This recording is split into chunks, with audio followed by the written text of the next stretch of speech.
नमस्कार मित्रों, S2 adviser में आपका एक बार फिर से स्वागत है। शनि को यूँ तो हम अशुभ ग्रह मानते हैं, पापी ग्रह मानते हैं, लेकिन शनि ना तो अशुभ है ना शुभ है। शनि हमारे कर्मों के भाव होते हैं, कर्मों का जो प्रभाव होता है उसके अनुसार अपना निर्णय देते हैं। इसलिए शनि को न्यायाधीश भी कहा गया है, न्याय करने वाला ग्रह भी माना गया है। इसलिए यदि शनि प्रसन्न रहते हैं तो हमें अपार संपदा प्रदान कर देते हैं। हमारे जीवन में सुख समृद्धि की बारिश होती रहती है। हमारे पास जमीन जायदाद के रूप से देखा जाए तो अपार धन संपदा रहती है। और लाल किताब में ज्योतिष में ऐसे कई ग्रह स्थितियाँ बताई गई हैं जिन स्थितियों के उपलब्ध होने से, हमारी जन्म कुंडली विद्वान रहने से अकारण हमारे ऊपर धन की बरसात होने लगती है। हम देखते देखते लखपति करोड़पति बन जाते हैं, या फिर लखपति करोड़ों की जो संपदा है अनायास हमारे हाथ से निकल जाती है। हम राजा से रंक बन जाते हैं। हम जितनी ऊंचाई पर चढ़ रहे होते हैं उन ऊंचाइयों से फिसल के फिर वहीं आ जाते हैं जहाँ से अपने चढ़ाई शुरू की थी। ऐसा ही एक योग लाल किताब में बताया गया है। वो योग है शनि का हमारी जन्म कुंडली के 12वें स्थान पर। शनि 12वें स्थान पर हमारे मन में बहुत तीव्रता से भाव ऐसा पैदा करते हैं कि हम यदि कोई योजना बनाते हैं तो उस योजना में सहजता से हम सफल हो जाते हैं। सफल ही नहीं होते यदि हम व्यापार करते हैं तो व्यापार में अपार सफलता में मिलती है। हमारा व्यापार दूर दूर तक फैलता चला जाता है और देखते देखते हमारे ऊपर धन की वर्षा होने लगती है। कुछ वर्षों में ही हम लाखों करोड़ों रुपये अर्जित कर लेते हैं, जबकि हमने व्यापार बहुत कम पूंजी में शुरू किया होता है। आपने बहुत लोग देखे होंगे जो कहते हैं कि जब उन्होंने ये व्यापार शुरू किया उनके पास 50-100 रुपये भी नहीं थे। 500-1000 रुपये की बात बहुत है। और कुछ लोग 500-1000 रुपये से शुरू करते हैं, देखते देखते अरबों खरबों की संपत्ति के स्वामी बन जाते हैं। ऐसे बहुत लोग हैं। और उन सब के पीछे एक कारण ये रहता है कि उनके 12वें स्थान पर शनि रहते हैं। वैसे 12वां स्थान बृहस्पति का घर है, राहु का घर है और शुक्र का भी घर है। शुक्र 12वें स्थान पर उच्च बन जाते हैं। और शुक्र और शनि का तो बहुत अच्छा मेल है। शनि शुक्र को अपनी प्रेयसी मानता है, अपनी प्रेमिका मानता है। और प्रेमिका के घर में शनि बैठ के प्रेमिका को कैसे हानि पहुंचा सकते हैं। शुक्र तो वैसे ही भौतिक संपदा प्रदान करने वाले, सुख समृद्धि देने वाले कारक हैं। वो हर तरह के भोग हमें प्रदान कर देते हैं और शनि उसमें मदद करते हैं। बृहस्पति भी 12वें स्थान पर, क्योंकि बृहस्पति की मीन राशि 12वें स्थान पर मानी गई है। और राहु 12वें स्थान पर, क्योंकि वो शनि के सेवक हैं, शनि के मित्र हैं, तो वो शनि को किसी तरह का नुकसान नहीं पहुंचाते और शनि के माध्यम से वो शुक्र को भी ज़्यादा नुकसान नहीं पहुंचाते। हाँ, ऐसे व्यक्ति जिनके 12वें स्थान पर शनि हैं उनके अंदर भौतिक सुख प्राप्त करने या पराये स्त्री या पुरुष के साथ संबंध बनाने की भाव पैदा होते रहते हैं। लेकिन ये तो एक अलग स्थिति है। जिसके पास धन संपदा आएगी वो ऐश्वर्य की तरफ तो भागेगा ही भागेगा। लेकिन 12वें स्थान के शनि के कारण हमारे जीवन में निरंतर बदलाव आते रहते हैं। लाल किताब कहती है कि 12वें स्थान पर जब शनि हो और शनि और बृहस्पति का मेल हो जाए तो अकारण हमारे जीवन में कुछ विषमताएं पैदा होने लग जाती हैं। इसलिए कहते हैं कि जब हमारे सिर के बाल झड़ने लग जाएं या फिर हम अपने गृहस्थ जीवन को त्याग कर संन्यास की तरफ, साधु जीवन की तरफ यदि हम पलायन कर जाएं तो साधु जीवन में भी हमारे पास सुख संपदा और अपार भौतिक सुख साधन इकट्ठे हो जाते हैं। और जब बृहस्पति और शनि का मेल हो जाए तो अकारण हमारे जीवन में कई तरह की परेशानी खड़ी होती रहती हैं। तो इससे बचने का एक उपाय है, या तो हम गृहस्थ का जीवन त्याग के संन्यास्त हो जाएं तो भी हम अपने जीवन को सुख समृद्धि से पूरा कर सकते हैं, या फिर बृहस्पति और शनि का मेल ही ना होने दें। बृहस्पति और शनि के मेल को रोकने के लिए हमारे पास है कि जब हमारे सिर के बाल झड़ने लगते हैं, हमारे सिर में गंजेपन की शुरुआत होती है, तो आपने देखा होगा अनायास बहुत लोगों के पास धन का आगमन बढ़ जाता है। कुछ लोग तो कहते हैं कि जितना आदमी गंजा होगा उतना धनी होगा। उसका एक कारण यही है कि शनि और बृहस्पति का मेल गंजेपन से वो हो नहीं पाता है, क्योंकि शनि जो हैं हमारे बालों के कारक हैं, बृहस्पति हमारे कपाल के कारक हैं। बालों के झड़ने से बृहस्पति का मेल टूट जाता है और टूटने से अनायास हम पर धन की वर्षा होने लगती है। ये लाल किताब का एक बहुत महत्वपूर्ण योग है।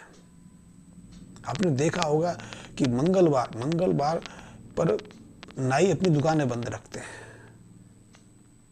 उसका कारण भी यही है कि मंगल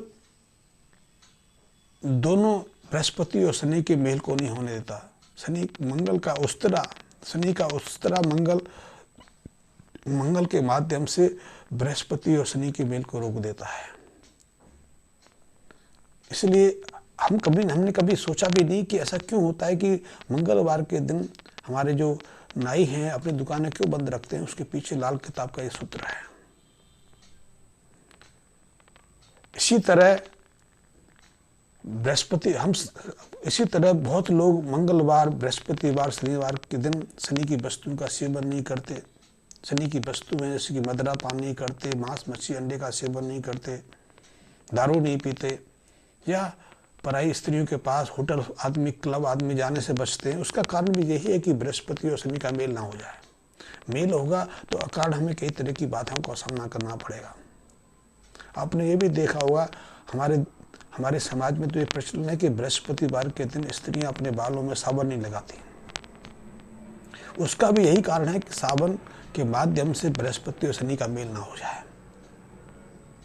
ऐसे में यदि आपकी जन्म कुंडली के बारे में स्थान पर शनि विराजमान है और आप अपने जीवन से थोड़ा दुखी हो गए क्योंकि आपका व्यापार चल नहीं रहा है, आपकी आमदनी नहीं है, या फिर आपका जमाया व्यापार चौपट होने लगा है, हानि दिखाने लगा है, खर्चे बढ़ गए हैं, आप परिवार की जरूरतों को पूरा नहीं कर पा रहे हैं, आपके ऊपर कर्ज का बोझ चढ़ते चला जा रहा है, तो ऐसे में आप लाल किताब संबंधी कुछ उपायों की मदद ले सकते हैं यदि आपके 12वें स्थान पर शनि विराजमान है।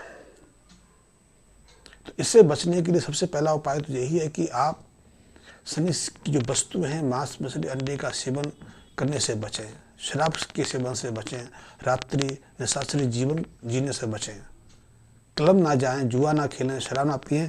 ये पहला उपचार है, पहला उपाय है।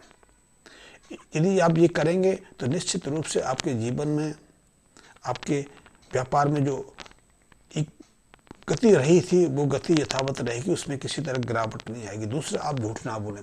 झूठ से, ऐंठन से, गाली कलौज से, क्रोध से, दूसरे का अपमान करने से शनि क्रोधित होते हैं। शनि अपना पूरा प्रभाव नहीं दे पाते या फिर प्रतिकूल प्रभाव देते हैं। इससे भी हमारे जीवन में उथल पुथल मची रहती है। तो झूठ ना बोलें, इस बात का भी ध्यान रखें।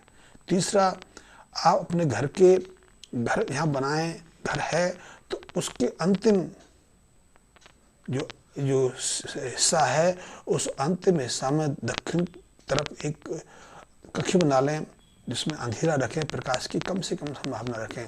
और घर के पीछे की तरफ तो किसी तरह का जो रोशनदान होता था वो तो बनाए ना, क्योंकि अब वैसे रोशनदान की आवश्यकता नहीं, फिर भी हम अपने मकानों की छतों के आसपास, दीवारों के ऊपरी किनारे पर कुछ जगह छोड़ देते ताकि प्रकाश आता रहे। वैसे अब उसकी संभावना नहीं रही, वो तो संभावना तब थी जब बिजली नहीं थी।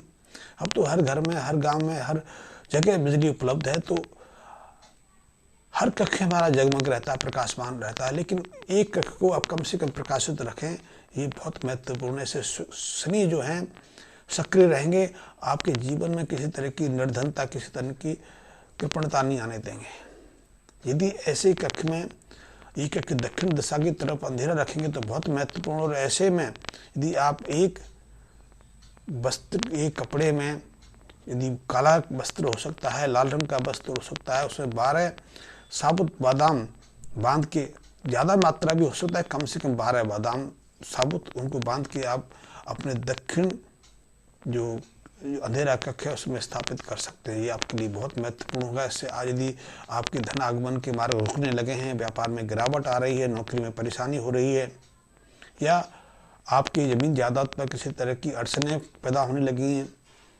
कुछ लोग आपको परेशान करने लगे हैं, परिवार में कलह की स्थिति बन गई है, तो बहुत बार ऐसी स्थिति होती है कि एक समय होता है भाई एक तौलिए से काम निकाल लेते हैं, लेकिन वही भाई एक समय ऐसा होता है, तौलिए की बात तो दूर, एक दूसरे को देखना नहीं चाहते, 1 इंच ज़मीन के लिए कोर्ट कचहरी लड़ने लगते, यहाँ तक कि एक दूसरे की हत्या करने पर उतारू हो जाते हैं। तो यदि हमारे जीवन में ऐसी प्रतिकूल स्थितियाँ बनने लगी हैं तो शनि संबंधी ऐसे उपायों से वो स्थितियाँ हमारी रुक जाएंगी, हमारे जीवन में फिर एक सहजता, एक समरसता की स्थिति बन जाएगी, हमारे सामने ऐसी कष्टमय स्थितियाँ निर्मित नहीं होगी। आप लाल किताब संबंधी ये थोड़े से उपाय करके देखिए। लाल किताब बहुत विस्तृत है, उपायों की फेर लिस्ट बहुत लंबी है। इसलिए मैं तो अपने मित्रों से कहता रहता हूँ कि यदि आप लाल किताब में रुचि रखते हैं, लाल किताब को समझना चाहते हैं, लाल किताब को अपने जीवन में अपनाना चाहते हैं, या आपके जीवन में किसी तरह की परेशानियां हैं और इस संबंध में मुझसे संपर्क करना चाहते हैं, तो मेरे मैसेज बॉक्स में कमेंट्स देकर संबंध स्थापित कर सकते हैं, मुझसे मिल भी सकते हैं। मिलने के लिए आप मुझे समय लेके मेरे पास ग्वालियर आ सकते हैं। वैसे कभी कभी मैं दिल्ली या दूसरे शहरों में भी उपलब्ध रहता हूँ, वहाँ मिल सकते हैं।